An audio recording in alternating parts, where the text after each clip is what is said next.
అమ్మాయి బతికి బయటపడాలని భగవంతుని ప్రార్థిస్తున్నాము. చావు బతుకుల మధ్యన అమ్మాయి పోరాడుతుంది. బతకాలనే మొత్తం యావత్ సమాజం కూడా ప్రార్థిస్తూ ఉంది. ఒకటి మాత్రం చాలా స్పష్టంగా 2 చోట్ల మేజర్ డ్యామేజ్ ఉంది. కాబట్టి బతికి బయటికి వచ్చినప్పటికీ జీవితం మొత్తం కూడా అమ్మాయి మంచానికే పరిమితమయ్యేటువంటి అవకాశాలు ఎక్కువ ఉన్నాయి. అందుకే మేము ప్రభుత్వాన్ని డిమాండ్ చేస్తున్నాం. ఇటువంటి కేసుల లోపల మేము చూస్తాం, గతంలో కూడా దిల్షుదార్ బాంబ్ బ్లాస్ట్ కేసు లోపల ఇప్పటికీ 2 యువకులు మంచానికే పరిమితమైనది. వాళ్ళు రోజు బతికి చేస్తారు అన్నట్టు. కాబట్టి ఈ అమ్మాయిని కూడా రోజు బతికి చంపడం కంటే దీర్ఘకాలికంగా అమ్మాయి ఆరోగ్యము, అమ్మాయి వైద్య ఖర్చుల కోసము ₹1 కోటి వెంటనే ప్రభుత్వం అమ్మాయి పేరు మీద డిపాజిట్ చేయాలి దీర్ఘకాలికమైనటువంటి వైద్యానికి. ఎందుకంటే తన పని తాను చేసుకునే స్థాయికి వచ్చినప్పటికీ ఏ పని చేసుకునేటువంటి అవకాశం ఉండదు అమ్మాయికి. కాబట్టి ఇప్పుడే 12 సంవత్సరాల వయసు లోపల అంత తీవ్రంగా గాయపడ్డ రేపు చదువుల విషయంలో కూడా వెనుకడి ఏ కాంపిటేటివ్ ఎగ్జామ్ అమ్మాయి ఫోకస్ చేయలేదు. కాబట్టి అమ్మాయికి ₹1 కోటి వెంటనే డిపాజిట్ చేయాలా. ఆ కుటుంబం లోపల ఒకరికి ప్రభుత్వ ఉద్యోగం కల్పించాలి. ఇది మేము చాలా స్పష్టంగా డిమాండ్. ఎందుకు సార్ ఇలాంటి మత ఛాందసవాదులు బయటకు వస్తున్నారు? ఎందుకు ఇలాంటి మత ఛాందసవాదులు బయటకు వచ్చి హిందూ అమ్మాయిలని టార్గెట్ చేస్తున్నారు? మీకు చాలా ఆశ్చర్యకరమైనటువంటి విషయాలు కొన్ని చెప్తాం. ఖమ్మంలో జరిగింది. నిందితుడు కూడా తబ్లిగే జమాతే లాంటి ఒక మతోన్మాద సంస్థతోటి, నిషేధిత PFI SDPI సంస్థలతోటి సంబంధం ఉంది. అందుకే ఈ రకమైనటువంటి ఒక మతోన్మాదాన్ని ప్రదర్శించిండు అనేటువంటి అనేక ఆరోపణలు ఉన్నాయి. దీనిపైన పూర్తి స్థాయి విచారణ జరపాల. ఖమ్మం ఏజెన్సీ లోపల రాష్ట్రపతి ఉత్తర్వులకు ఉన్నప్పటికీ, రాష్ట్రపతి రాజ్యాంగపరమైనటువంటి రక్షణలు ఉన్నప్పటికీ కూడా యథేచ్ఛగా మతోన్మాదం పెట్టరేగిపోయి గిరిజన సంస్కృతి పైన దాడులు చేస్తూ ఉన్నాయి. గతంలో అనేక కేసులు, వెలుగు చూడని అనేక కేసులు, 100 కేసులు గిరిజన అమ్మాయిలపైన అకృత్యాలు జరుగుతూ ఉన్నాయి. గిరిజన బాలికలపైన అకృత్యాలు జరుగుతూ ఉన్నాయి. యువతులపైన అకృత్యాలు జరుగుతూ ఉన్నాయి.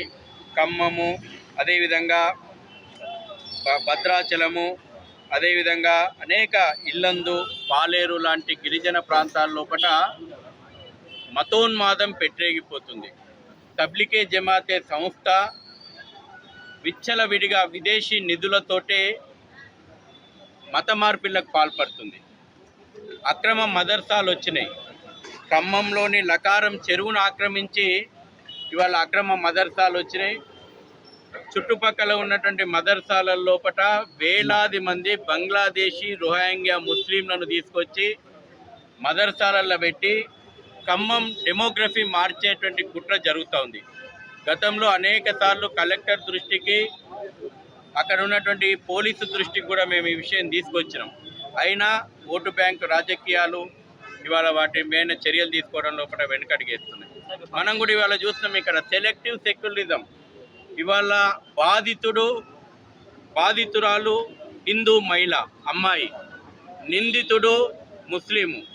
కాబట్టి ఏ సెక్యులర్ గొంతు మాట్లాడదు, ఏ హక్కుల సంఘాలు రావు, ఏ బాలల సంఘాలు రావు, ఏ మహిళా సంఘాలు రావు. ఎందుకంటే నిందితుడు ముస్లిము, బాధితురాలు అమ్మాయి హిందువు. ఈ కేసులనే కాదు, అనేక కేసులలో మనం చూస్తున్నాం. ఇవాళ మీడియా కూడా, మెయిన్ స్ట్రీమ్ మీడియా కూడా దీనికి చాలా చిన్న విషయం వాళ్ళకి ఇది. ఇవాళ నేను అడుగుతా ఉన్నా, బాధితురాల పక్షాన, ఒక అమ్మాయి పక్షాన ఇవాళ మొత్తం సమాజం నిలబడాల్సినటువంటి అవసరం ఉంది. వాస్తవాలు ఏదో వెలుగు చూడాలి. కెమెరాలు ఎందుకు పనిచేయలేదు? సంఘటన జరగంగానే కెమెరాలు ఎందుకు పనిచేయలేదు? తర్వాత కేసు మొదటగా యాక్సిడెంట్ కేసుకి ఎట్లా నమోదు చేశారు? ఒక పక్కన అమ్మాయికి రక్తస్రావం అవుతుంటే యాక్సిడెంట్ కేసుగా నమోదు చేయడం లోపట్నే ఈ కేసును నీరుగార్చేటువంటి ప్రయత్నం జరిగిందనేటువంటిది అనుమానాలు ఉన్నాయి. అందుకే మేము హైకోర్టు రిటైర్డ్ జడ్జి తోటి ఒక కమిటీ ఏర్పాటు చేసి, ఆ కమిటీ రోజువారీ పర్యవేక్షణ లోపల ఫాస్ట్ ట్రాక్ కోర్టు ద్వారా నిందితుడిని కఠినంగా శిక్ష పడేలాగా చేయాలని. ఎందుకంటే తల్లిదండ్రులు ఇద్దరు కూడా అమాయకులు, చదువుకోలేదు, వాళ్ళకి అసలు ఇప్పుడు ఏం జరుగుతుందో తెలియలేదు. ఆ అమ్మాయి భయంలో ఉంది ఇంకా. కాబట్టి రేపు తప్పకుండా ఇది, ఎందుకంటే ఈ రాష్ట్రం లోపల రాజకీయాలు మనం చూస్తున్నాం. రేవంత్ రెడ్డి మాట్లాడిండు. అదే ఖమ్మం జిల్లా మంత్రి తుమ్మల నాగేశ్వరరావు కూడా ఎన్నికలప్పుడు మాట్లాడిండు, ముస్లిమ్స్ అంటే కాంగ్రెస్, కాంగ్రెస్ అంటే ముస్లిమ్స్ అని. ఇవాళ ఇటువంటి మంత్రులు అధికారంలో ఉన్నప్పుడు ఒక హిందూ బాలికకు న్యాయం జరుగుతుందనేటువంటి భరోసా ఇవాళ సమాజానికి లేదు. కాబట్టి రిటైర్డ్ హైకోర్టు జడ్జితో ఒక కమిటీ ఏర్పాటు చేయమని మేము డిమాండ్ చేస్తున్నాం. అయితే ఇప్పుడు తెలంగాణ పబ్లిక్ ఏమంటున్నా అంటే ఇది యూపీ అంటే ఈ పార్టీకే ఎన్కౌంటర్ చేస్తుంది, తెలంగాణ కాబట్టి చేయరు అంటారు. రాజేంద్ర గారు అంటే వేరే రాష్ట్రాల్లో జరిగితే బుల్డోజర్ యాక్షన్లు దిగుతుంది, మరి ఇక్కడ అలాంటిది ఏమైనా రావాలా? ఇక్కడ రజాకార్ ఎజెండా నడుస్తుంది కదా. ఇక్కడ పోలీస్ యాక్ట్ చేయాలంటే రాజ్యాంగం ప్రకారం యాక్ట్ చేసేటువంటి స్వేచ్ఛ లేదు కదా పోలీసుకు. దారుస్థలం నుంచి ఆర్డర్ రావాలా, దారుస్థలం నుంచి ఓకే గో హెడ్ అంటే పోలీస్ యాక్ట్ చేస్తుంది, దారుస్థలం నుంచి ఓకే స్టాప్ అంటే పోలీస్ ఆగిపోతుంది. ఇది కదా సీఎంఓ ఆఫీస్ను ఎవరు శాసిస్తున్నారు? ఇవాళ సీఎంఓ ఆఫీసులు ఎవరు శాసిస్తున్నారో ఇవాళ చర్చ జరగాల్సినటువంటి అవసరం ఉంది. రాష్ట్రం లోపల ఎవరు శాసిస్తున్నారు సీఎంఓ ఆఫీసులు? కాబట్టి ప్రజాక్షేత్రం లోపల ఇవాళ కాకపోయినా రేపు ఈ చర్చ జరుగుతూ ఉంది, వాస్తవాలు బయటకు వస్తాయి. నిందితుడు బీఆర్ఎస్ పార్టీ నేను రాజకీయాలకు అతీతంగా నిందితుడు సరే అది మీరు చేసినటువంటి టీఆర్ఎస్ కార్యక్రమాల్లో పాల్గొన్నాడు, టీఆర్ఎస్ జెండాలతో ఉన్నాడు. టీఆర్ఎస్ పార్టీ మరి ఇప్పటివరకు సస్పెండ్ చేస్తుందా, కొనసాగిస్తుందా? ఇప్పటివరకు సస్పెండ్ కూడా చేయనట్టున్నది. అది ఆ పార్టీకి సంబంధించినటువంటి రేపు ప్రజల లోపల ఆ పార్టీని తూ అంటారు. నేను ఇవాళ స్పష్టంగా ఆరోపణ చేస్తున్నా, నిందితుడు నిషేధిత పిఎఫ్ఐ తోటి సంబంధాలు ఉన్నాయని ఆరోపణలు ఉన్నాయి. నిందితుడు తబ్లికే జమాతే లాంటి మతోన్మాద సంస్థతోటి లింకులు ఉన్నాయనేటువంటి ఆరోపణలు ఉన్నాయి. వాటిపైన దర్యాప్తు చేసి నిజాలు తేల్చండి. ఎందుకు వస్తుంది ఇవాళ? ఏ మతోన్మాదం ఇవాళ హిందువులపైన దాడులు జరపమని చెప్తా ఉంది? ఇవాళ 12 సంవత్సరాలు ఒక అమాయకురాలైనటువంటి ఆడపిల్ల మీద ఏ మతోన్మాదం పురిగొల్పింది మిమ్మల్ని అత్యాచారం చేయమని చెప్పి? ఈ ఒక్క సంఘటనే జరగాదు. నేను అందుకే పదే పదే చెప్తున్నాను, ఖమ్మం లాంటి గిరిజన ప్రాంతం లోపల, ఏజెన్సీ ప్రాంతం లోపల ప్రతిరోజు అమాయకులైనటువంటి గిరిజన, ఎస్సీ, ఎస్టీ, బీసీ అమాయకుల పైన అకృత్యాలు ప్రతిరోజు జరుగుతూ ఉన్నాయి.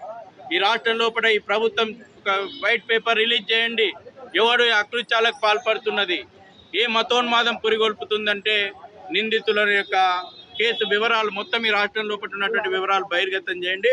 అప్పుడు ఏ మతోన్మాదం హిందువుల మీద అకృత్యాలు చేయడానికి పురిగొల్పుతుందో స్పష్టమవుతుంది. హిందువుల పైన అత్యాచారం జరుగుతుంది, ఎందుకు వాళ్ళతో కలిసి ఉంటున్నారు? వాళ్ళు సపోర్ట్ చేసిన పార్టీకి ఎందుకు సపోర్ట్? అర్థం కాలే ప్రశ్న. అంటే ఇప్పుడు ఏదైతే హిందువుల పైన అత్యాచారం జరుగుతుంది, ఎందుకు మరి పబ్లిక్ కూడా వాళ్ళకి సపోర్ట్ చేస్తున్నారు? నెక్స్ట్ ఎవరైతే అత్యాచారం చేస్తున్నారో వాళ్ళకి సపోర్ట్ చేసిన గవర్నమెంట్కి పబ్లిక్ కూడా ఎందుకు సపోర్ట్ చేస్తారు? వస్తుంది దారుస్థలం ఎజెండా మీదకి బుల్డోజర్లు పోయే రోజు ఈ రోజు కాకపోయినా రేపు ఈ పాపం బండుతుంది కదా. ఇగో ఇటువంటి ముక్కుపచ్చలారినటువంటి అమాయకులైనటువంటి ఆడపిల్లల ఉసురు, ఈ రాష్ట్రం లోపల తల్లుల ఉసురు, గోమాతల ఉసురు తలిగి ఈ రాష్ట్రం లోపల రజాకార్ ఎజెండా మీదకి పొందబెట్టేటువంటి రోజు, రజాకార్ ఎజెండా మీదకి బుల్డోజర్లు పోయేటువంటి రోజు వస్తుంది.